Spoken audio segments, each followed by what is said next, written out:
Hello friends, welcome to my channel Mathematical Station. This is chapter 2 Linear Equation in One Variable from NCERT of class 8th. Exercise 2.4 complete करने के बाद अब हम introduction के वो topic से start करेंगे जो एक्सरसाइज 2.5 और 2.6 से रिलेटेड है. Okay, our next topic of introduction is reducing equation to simpler form. Means equation को पहले सिंपलर फॉर्म में रिड्यूस करना है, देन उसको सॉल्व करना है, और ये सीखेंगे हम एग्जाम्पल की हेल्प से.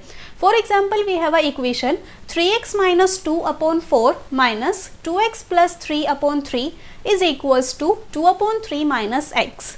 इस तरह के इक्वेशंस को सॉल्व करने के लिए दो मेथड होते हैं, लेकिन हमारा टॉपिक है reducing equation to simpler form. इसीलिए इस इक्वेशन को हम डायरेक्ट सॉल्व नहीं करेंगे, अपने टॉपिक के अकॉर्डिंग चलेंगे. पहले हमें इक्वेशन को सिंपलर फॉर्म में रिड्यूस करना है, देन उसको सॉल्व करना है. इक्वेशन को सिंपलर फॉर्म में रिड्यूस करने के लिए यहाँ इक्वेशन में जितने भी टर्म्स फ्रैक्शन फॉर्म में हैं, हमें सभी फ्रैक्शन के डिनोमिनेटर का एलसीएम चाहिए. LCM of 4, 3 and 3 is 12. इस इक्वेशन में तीन टर्म्स फ्रैक्शन फॉर्म में हैं और उनके डिनोमिनेटर्स क्या क्या हैं? 4, 3 एंड 3. 4, 3 एंड 3 का एलसीएम होगा 12. और क्योंकि तीनों फ्रैक्शन के डिनोमिनेटर का एलसीएम 12 है, इसलिए इस इक्वेशन में हम एलएचएस और आरएचएस दोनों साइड को 12 से मल्टीप्लाई करेंगे. Multiplying both side by 12. इस इक्वेशन में हम दोनों साइड 12 से मल्टीप्लाई करेंगे.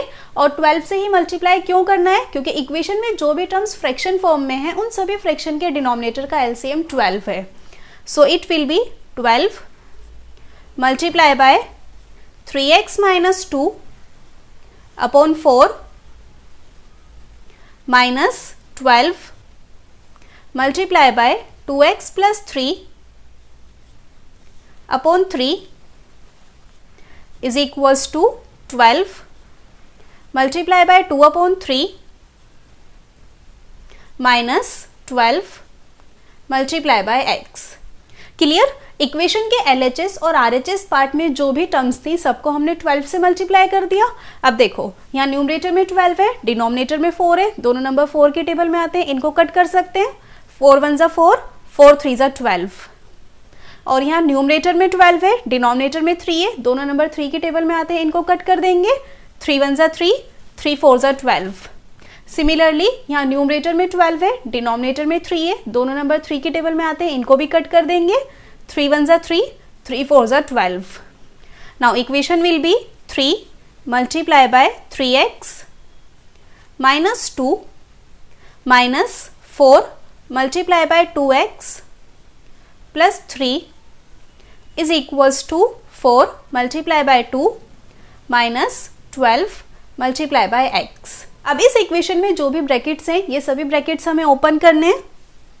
Now 3 multiply bye 3x minus 2. 3 को ब्रैकेट से मल्टीप्लाई करना है, तो ब्रैकेट के अंदर जितने भी टर्म्स हैं 3 की सबसे मल्टीप्लाई होगी. इसलिए 3 को 3x से भी मल्टीप्लाई करेंगे और 3 को 2 से भी मल्टीप्लाई करेंगे. 3 को 3x से मल्टीप्लाई करने पे मिलेगा 9x. बीच में माइनस साइन है, माइनस साइन लगाएंगे.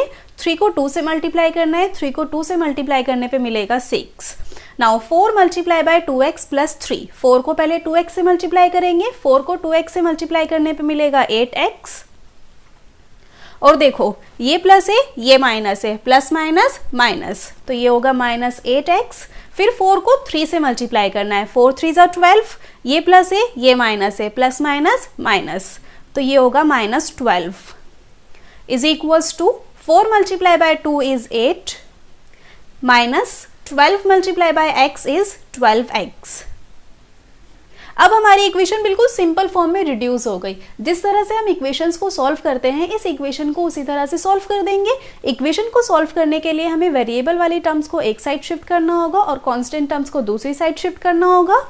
सो it will be 9x minus 8x plus 12x is equals to 8 plus 6 plus 12.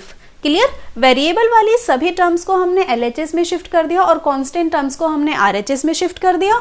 आगे देखो 9x प्लस 12x, दोनों नंबर प्लस हैं तो इनको ऐड कर लेंगे. 9x plus 12x is 21x minus 8x is equals to 8 plus 6 14, 14 plus 12 26. 21x minus 8x is equals to 26. Now 21x minus 8x is 13x is equals to 26. Now x is equals to 26 divide by 13. Clear? 13 यहाँ LHS में x के साथ multiply था तो RHS में जाके divide होगा. Now x is equals to, देखो यहाँ न्यूमरेटर में 26 है, डिनोमिनेटर में 13 है, दोनों नंबर 13 की टेबल में आते हैं, इनको कट कर देंगे. 13 1 ज़ा 13, 13 2 ज़ा 26. So x is equals to 2. Clear? अब देखो वेरिएबल बिल्कुल सेपरेट हो गया है, तो यहाँ अगर हमारी इक्वेशन सॉल्व हो जाती है x is equals to 2, this is the solution of this equation and this will be answer. और इक्वेशन को सॉल्व करने पर जो भी वेरिएबल के लिए हमें वैल्यू मिली है, ये आंसर हमारा करेक्ट है या नहीं, हम इसको चेक भी कर सकते हैं. कैसे? इक्वेशन में जहां भी x वेरिएबल है सब जगह इसकी वैल्यू पुट कर दो. चेक करते हैं. Equation is 3x minus 2/4 minus 2x plus 3/3 is equals to 2/3 minus x. इस इक्वेशन में जहां भी x वेरिएबल है सब जगह हम x की वैल्यू पुट कर देंगे 2.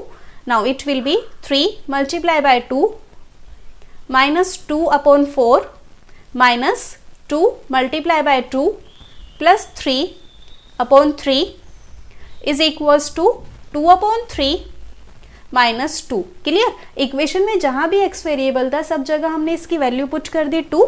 LHS is 3 multiply by 2 is 6 minus 2/4 minus 2 2 ज़ा 4 plus 3/3 which is equals to 6 minus 2 is 4/4 minus 4 plus 3 is 7/3. Now the LCM of 4 and 3 is 12. So the denominator is 12 and numerator will be 12 minus 28 which is equals to minus 16/12. और देखो यहाँ numerator 16 है, denominator 12 है, दोनों number 4 की table में आते हैं, इनको कट कर देंगे. 4 3 ज़ा 12, 4 4 ज़ा 16. सो it will B minus 4/3. LHS को सॉल्व करने पे आंसर मिला हमें माइनस 4/3. RHS देख लेते हैं. RHS is 2/3 minus 2. 2 का डिनोमिनेटर कुछ नहीं है तो इसका डिनोमिनेटर होगा 1. Now the LCM of 3 and 1 is 3. Denominator is 3 and numerator will be 2 minus 6 which is equals to minus 4/3. तो इस इक्वेशन में जहां भी x वेरिएबल था हमने सब जगह इसकी वैल्यू पुट करी 2. इक्वेशन के LHS पार्ट को सॉल्व करने पे आंसर मिला माइनस 4/3 और RHS पार्ट को सॉल्व करने पे आंसर मिला माइनस 4/3. दोनों सेम है, therefore LHS is equals to RHS. और इक्वेशन में वेरिएबल के प्लेस पे इसकी वैल्यू पुट करने से अगर LHS और RHS दोनों एक दूसरे के इक्वल होते हैं तो हमारा आंसर बिल्कुल करेक्ट होता है. ओके और क्योंकि इक्वेशन में वेरिएबल की वैल्यू पुट करने से LHS और RHS दोनों एक दूसरे के इक्वल हैं तो इसका मतलब है कि हमारा आंसर बिल्कुल करेक्ट है. तो इस तरह से हम किसी भी इक्वेशन को सिंपल फॉर्म में रिड्यूस करके उसको सॉल्व कर सकते हैं. Clear? So this is all about reducing equation to simpler form. Now coming toward next topic. Our next topic of introduction is cross multiplication. कुछ इक्वेशंस ऐसी होती हैं जो देखने में बहुत कॉम्प्लिकेटेड लगती हैं लेकिन एक ही स्टेप में वो बहुत सिंपल बन जाती हैं. कैसे? क्रॉस मल्टीप्लिकेशन मेथड यूज करके. इसको हम एग्जाम्पल की हेल्प से सीखेंगे. For example we have a equation z plus 1/2z plus 3 is equals to 3/8. इस इक्वेशन को सॉल्व करके हमें z की वैल्यू फाइंड करनी है. इक्वेशन का LHS पार्ट देखो, यहाँ न्यूमरेटर में भी z वेरिएबल है और डिनोमिनेटर में भी z वेरिएबल है. बस इसी तरह की इक्वेशन को सॉल्व करने के लिए हम यूज करते हैं cross multiplication method. Solution start करते हैं. Equation is z plus 1/2z plus 3 is equals to 3/8. इस इक्वेशन को सॉल्व करने के लिए हम LHS के न्यूमरेटर को RHS के डिनोमिनेटर से मल्टीप्लाई करेंगे और LHS के डिनोमिनेटर को RHS के न्यूमरेटर से मल्टीप्लाई करेंगे. देखो बीच में क्रॉस बन गया ना, इसीलिए इसको बोलते हैं cross multiplication method. Now it will be 8 multiply by z plus 1 is equals to 3 multiply by 2z plus 3. Clear? LHS के न्यूमरेटर को हमने RHS के डिनोमिनेटर से मल्टीप्लाई कर दिया और LHS के डिनोमिनेटर को हमने RHS के न्यूमरेटर से मल्टीप्लाई कर दिया। ट्रांसपोजिंग मेथड में हमने यही सीखा था ना, LHS में कोई नंबर डिवाइड है तो RHS में जाके वो मल्टीप्लाई होगा, सिमिलरली RHS में कोई नंबर डिवाइड है तो LHS में जाके वो मल्टीप्लाई होगा। और देखो एक ही स्टेप में इक्वेशन कितनी सिंपल बन गई। अब ब्रैकेट्स ओपन करके इसको सॉल्व कर लेंगे। Now 8 multiply by z plus 1, 8 को ब्रैकेट से मल्टीप्लाई करना है तो ब्रैकेट के अंदर जितनी भी टर्म्स हैं 8 की सबसे मल्टीप्लाई होगी, इसलिए 8 को z से भी मल्टीप्लाई करेंगे और 8 को 1 से भी मल्टीप्लाई करेंगे। 8 multiply by z is 8z, बीच में प्लस साइन है, प्लस साइन लगाएंगे। 8 multiply by 1 is 8 is equals to 3 multiply by 2z is 6z, बीच में प्लस साइन है, प्लस साइन लगाएंगे। 3 multiply by 3 is 9। Now 8z minus 6z is equals to 9 minus 8। Clear? Variable वाली terms को हमने LHS में shift कर दिया और कांस्टेंट टर्म्स को RHS में शिफ्ट कर दिया। 8z minus 6z is 2z is equals to 9 minus 8 is 1। 2z is equals to 1। Now z is equals to 1 upon 2। Clear? Variable separate हो गया, वेरिएबल की वैल्यू मिल गई हमें, z is equals to 1 upon 2। Equation has been solve and this will be answer. Equation को solve करने पर variable के लिए जो भी वैल्यू हमें मिली है, हमारा ये आंसर करेक्ट है या नहीं हम चेक भी कर सकते हैं। कैसे? वो तो आपको पता है। इक्वेशन में जहां भी z वेरिएबल है सब जगह इसकी वैल्यू पुट कर दो 1 अपॉन 2।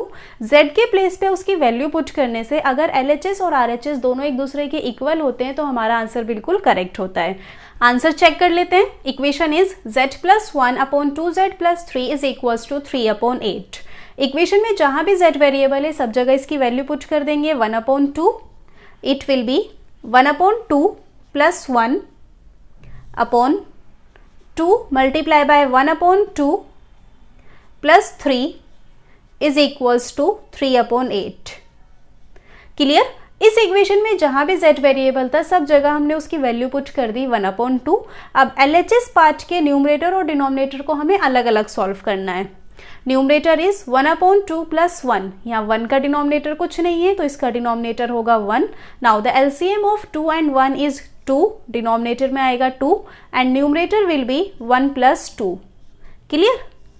अब डिनोमिनेटर देखो, 2 मल्टीप्लाई बाय 1 अपॉन 2 प्लस 3, 2 से 2 कैंसिल हो सकता है, यहाँ डिनोमिनेटर में बचा 1 plus 3 is equals to 3 upon 8। Clear? Now 1 plus 2 is 3 upon 2, 1 plus 3 is 4 is equals to 3 upon 8। LHS part देखो, 3 अपॉन 2 डिवाइड बाय 4, इसको हम इस तरह से भी लिख सकते हैं 3 upon 2 divide by 4 is equals to 3 upon 8। 4 का डिनोमिनेटर कुछ नहीं है तो इसका डिनोमिनेटर होगा 1। नाउ 3 अपॉन 2 को डिवाइड करना है 4 अपॉन 1 से। फ्रैक्शंस को डिवाइड कैसे करते हैं ये तो हमें आता है। फर्स्ट फ्रैक्शन को एज इट इज नोट करेंगे 3 अपॉन 2, डिवाइड का साइन चेंज कर देंगे मल्टीप्लाई में और सेकेंड फ्रैक्शन का रेसिप्रोकल करेंगे। 4 अपॉन 1 का रेसिप्रोकल होगा 1 upon 4 is equals to 3 upon 8।